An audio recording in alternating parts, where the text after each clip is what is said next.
may batang nabitin sa milk. Sabi ko kasi maliit lang eh.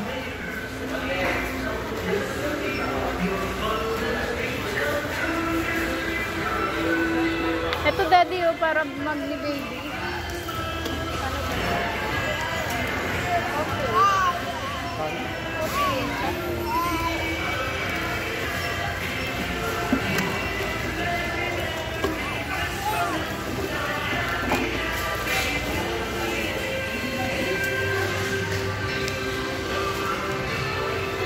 Hindi ba siya babasagin? Ay, madumi.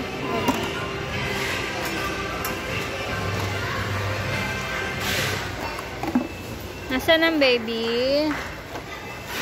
Bibili lang kami ng milk. Pow! Pwede.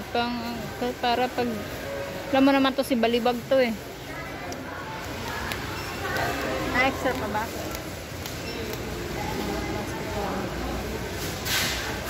Kukunin natin. Uh-oh. Sorry.